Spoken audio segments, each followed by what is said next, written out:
How you doing there? Welcome back to Babylon Talmud. Today we're starting Daf Beis, Daf 2. Masechta AvodahZarah, friends.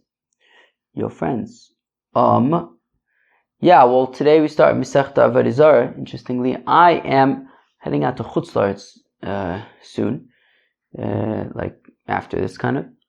So that should be interesting. And Masechta AvodahZarah. So usually I would be a little bit further ahead than I am already, but just by daf, I'll probably learn another daf or two on the airplane.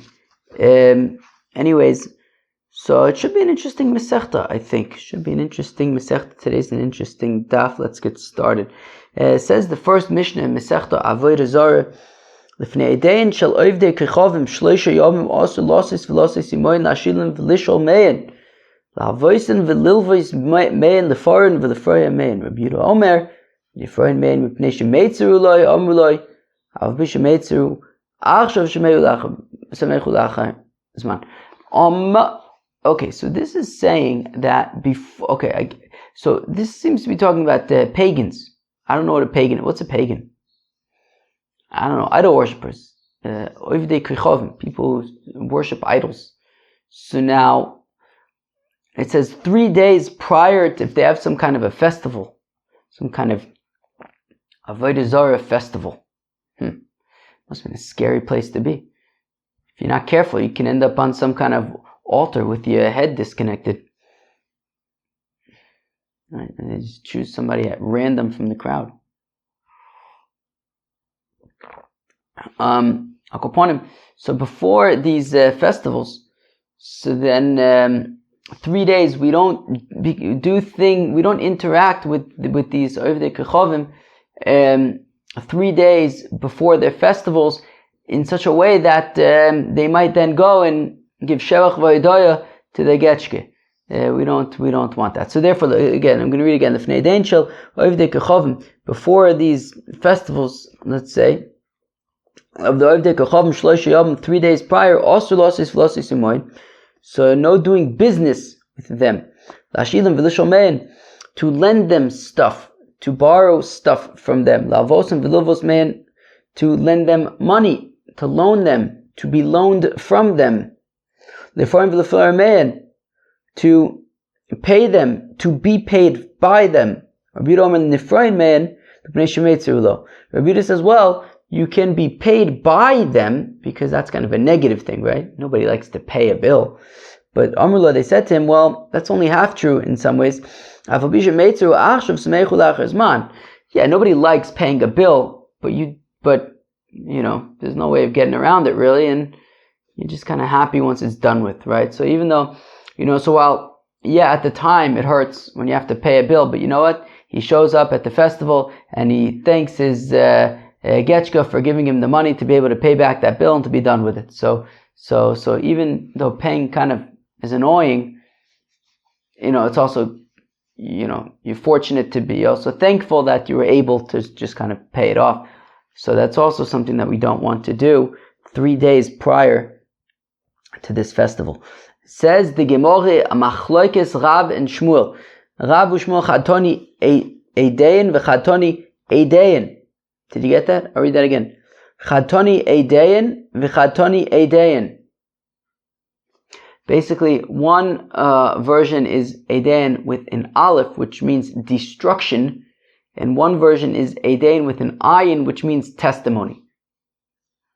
Mandatoni Eidein le'mishtabesh, mandatoni Eidein le'mishtabesh. So the opinion which is destruction is fine, and the opinion which is testimony is also fine.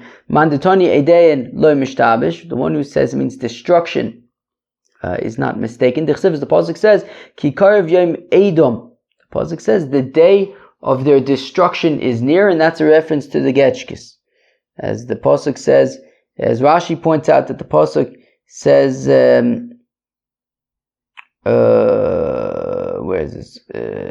is this? Aleph. And then where's the next pasuk? 3 psukim later. So in the same context it says, Yakumu v'yazrechem, and basically it's a reference to Getchkis. The one who says it means testimony is also not mistaken. The assumption for now means that basically at some point in the future, all as we're going to sort of expound about soon, all the nations are going to get together, and basically it sounds like the Rebbeinu Shalom is going to say to them, or at least that's the assumption now, well, let your Getchkis come and give testimony about you and save you. Okay. The one who says it means destruction, why not say it means testimony? Well, they'll say destruction is better. The one who says testimony, why not say destruction? Because they will respond, what's causing them the destruction? It's ultimately the testimony that they're testifying about themselves, that they worshipped the Getchkis. Therefore, the testimony is more significant because it's the root cause of the destruction. By the way, I have coffee with me. What time is it? I don't know what time it is. Maybe 5 something, 6 something. So I'm going to drink a little bit of coffee. In the morning, of course. Okay. Frag die Gemorre. Okay, where am I? But is it true that this pasuk of Yitnu Edeim V'Yitzdak is reference to the Ovdei Kechavim, that the Rebbeinu Shalom challenges the Ovdei Kechavim and says, oh yeah, well, go and bring your Getchkis and let them help you. Is that what it means? But Habi Yisrael Ksiv, it's not talking, this is not a reference to the Ovdei Kechavim to let their Getchkis, it's a reference to the Yidden. The Omer, Rabbi Shua ben Levi says, Rabbi Shua ben Levi called mitzvahs sheYisrael oisin ba'olam hazeh bos me'idus loim la'olam abo. All of the mitzvahs that Yidden do in this world, they come and testify on behalf of the Yidden in the world to come. Shnema yitnu edem v'yitztaku elu Yisrael. As it says, that they will give, the mitzvahs will come and give testimony for the Yidden. Yishmu v'yomu emes, when the pasuk then continues and says they will hear and say emes, elu avdei kechavim, that's a reference to the avdei kechavim who will witness this event and say, wow, wow, what we're witnessing is emes. Okay. Elam Ravuna brei Rav Yoshua mando Omer edein mehacha. So rather says Ravuna brei Yoshua, the one who says it means testimony, it's from here. Yotzei pesel kulam toyu. Those who create getchkis, they're empty v'chamudeim, and their desired things, bal yu'ilu, will not help. Ve'edeim heima, that the getchkis are going to testify against the getchkid, against the worshippers, that hey, these worshippers worshipped us getchkis. Darshab Chanina bar Papa v'tei Reb Simlai also love in the future. Maybe HaKadosh Baruch Hu Sefer Torah manicho b'cheikot. In the future, the Rabbeinu Shalom is going to take a Sefer Torah and leave it in his bosom. And he says, Kol misha osak bo yovi v'ito scharo. And he says, anybody who's oisek b'teire, come and reap your reward. So who do you think is going to rush to the front of the line? The Yidden, the Talmidei Chachamim, the people from Babylon Talmud. No. Ironically, miyad, immediately, miskabtzu nuvoyin ovdei kechavim be'erbuvya. All the ovdei kechavim come and push to the front of the line. And they say, we were osek b'Torah. Shenemar kol agoyim nikbetzu yachdo v'gomer, that all the nations gather together. We're going to darshan this pasuk. Right, this pasuk. I'm going to read the pasuk now quickly. Kol agoyim nikbetzu yachdo v'yeosvu l'umim mibochim yagid zos v'yishonos yashmiunu yitnu edeim v'yitztaku v'yishmu v'yomu emes. This verse we're going to kind of break down into parts. So we're saying kol agoyim nikbetzu yachdo v'gomer, that all the nations join together. Omer loim HaKadosh Baruch Hu, the Rabbeinu Shalom says to them, Al tikonsu l'fanei be'elbuvya, don't all push and shove at once. Don't all come together in one big cholent. El tikon is called Umma v'Umma. Each nation let each nation come before me one at a time. Together with their scholars. As that same verse says that the nations will be gathered together. And a laom is a kingdom, a kingship. Shenemar uleoim mileoim ye'emot. Says by Jacob and Esau, it says that each nation will be clambering with one another. Why did the Rabban Shalom need them to uncholent? Why did the Rabban Shalom need them to come one at a time? Well, the Rabban Shalom, you can't deal with everybody all at once. No,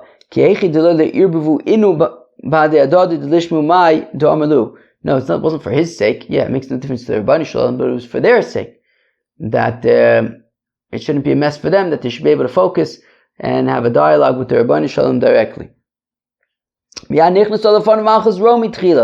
Okay, so the Romans come in first. Coffee break.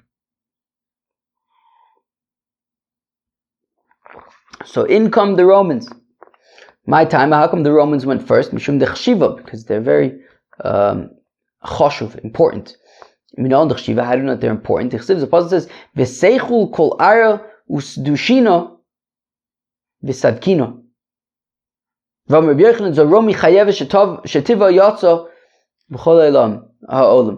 this pasuk of consuming all of the land, that is a reference to Rome, that their ways have spread throughout all of the world. I don't know that whoever's important goes first. That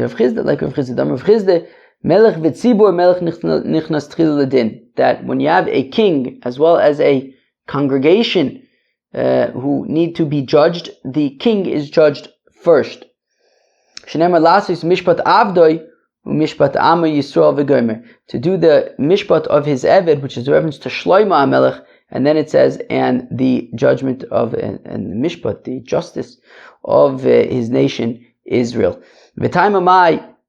How come the king goes first? Well,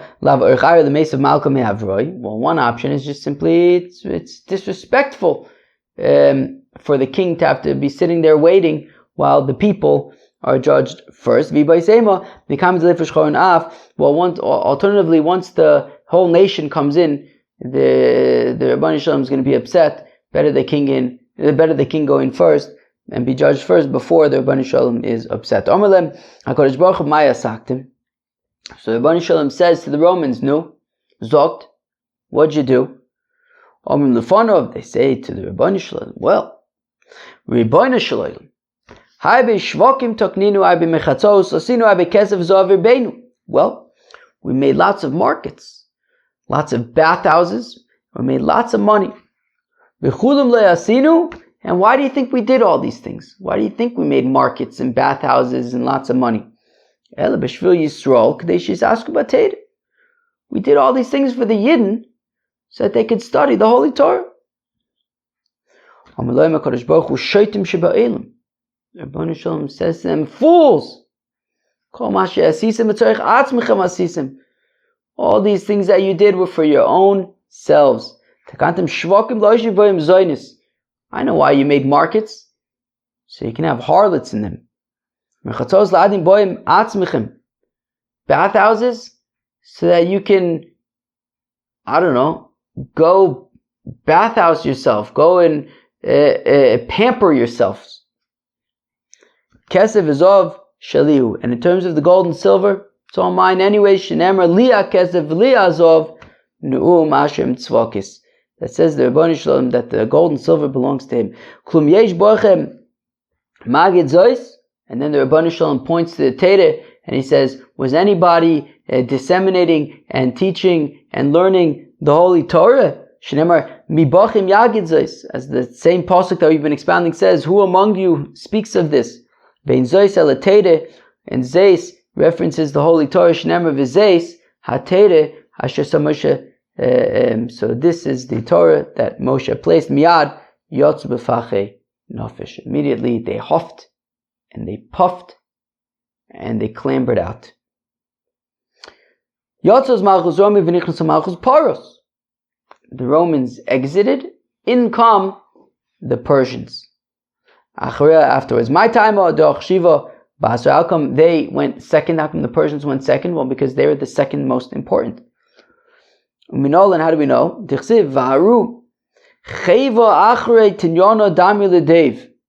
I think it's by Daniel.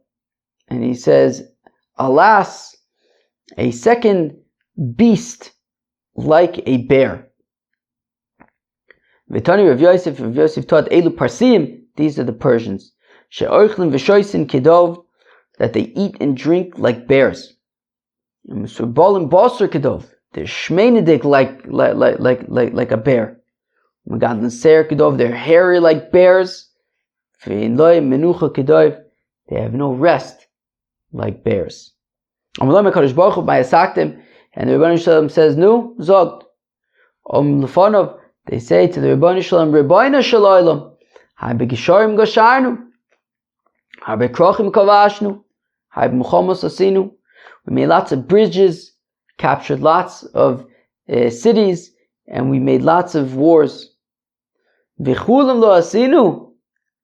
And why do you think we did all these things? Elam b'shvil Yisrael, deishes asku bateire. All these things, you think we did it for ourselves? Nah, we did it for the Yidden, so that the Yidden can sit and establish the yeshivas in Pumbedisa, and Nardo, and Surah, and Matamachasio, etc. Omeloim, HaKadosh Baruch Hu, the Rebbeinu Shalom says to them, Kol masha asisem etzorech atzmechem asisem. False. You did these things for yourselves. Takantim gisharim litomei meches. You made bridges so you can collect tolls. Krochim lasos boyim angaria, and you captured cities so that you can loot and pillage, so that you could take the people as avodim and the livestock for food and things. Milchomas ani asisin. In terms of the wars, Shenemar Hashem ish milchom. He says, I'm the man of war. Kul yesh bochim magid zayis. No, is anybody actually studying this, the Torah? Shenemar mi bochim yagid zayis. Vein zayis alateir shenemar zayis ateir asher samoshim miyad yotzum milfonu b'fachei nefesh. And they too, the Persians as well, huffed, puffed, and scrambled out. Malchus Paras Malchus Romi to Lemahani V'Lemidi. My time of Ailo. Now, once the Persians saw that it didn't work out for the Romans, why did they even bother making their case? Amri inu saser beis hamikdash v'onon baninon. They said, well, the Romans only destroyed the Beis Hamikdash. We also built the second temple, right? So I mean, they destroyed the first one, but they said, but we built the second temple. V'chein l'chol right, because Daryovish. V'chein l'chol ume ve'ume, and similarly, each nation, one after the next, went in to make their case. Well, if each nation was seeing that it wasn't working out for the others, then why would they keep on trying? They say, well, the other nations, they enslaved and were hostile towards the Yidden, but we weren't.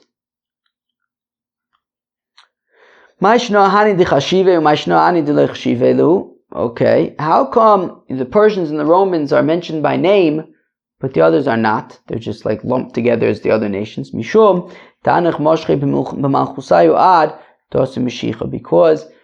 Persia and Rome, their kingdoms, their kingships, their rule, whatever, will continue until Mashiach comes.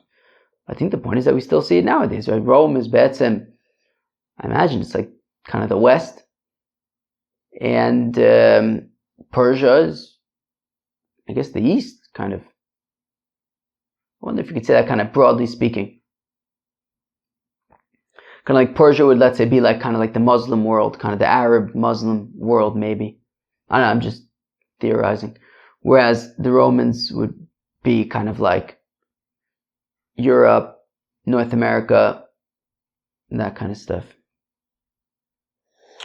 Omrim Lefanav Ribono Shel Olam, and they say before the Ribono Shel Olam, Klum Nasata Lanu V'lo Kibalnuah. They say, well, it's not like you gave us the Torah. But did you give us the Torah and we didn't accept it? But can they actually say that? The Pasuk says, Vayomar Hashem Misina AvodahZarah Miseir Lamod. That the Ribono Shel Olam came to the Eden from Seir.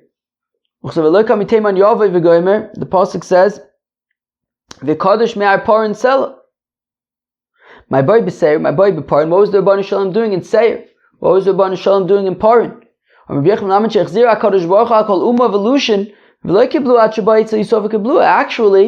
the Ribono Shel Olam did go around to each nation and says, do you want this gift of mine? They said, no, thank you. For the Torah, there's no time. And then he came to the Bnei Yisrael. Hashem did go. They said, Naaseh v'nishma. We love Hashem so. Rather what they say, Klum kibalnuah v'lo kiyamnuah. They said, well, okay, fine, but it's not, well, how about this? It would have been worse if we accepted it and we didn't, if we accepted the Torah and then just disregarded it. So at least we didn't do that. But on that, he responds, says, Amai look about Tua. But okay, but why didn't you accept it? This is what they say to the Ribono Shel Olam. They said, yeah, but it's not fair. At the end of the day, why do you think the Yidden accepted the Torah? What do you think they wanted to accept the Torah? You forced them. You flipped over Mount Sinai like a vat. The Apostle says,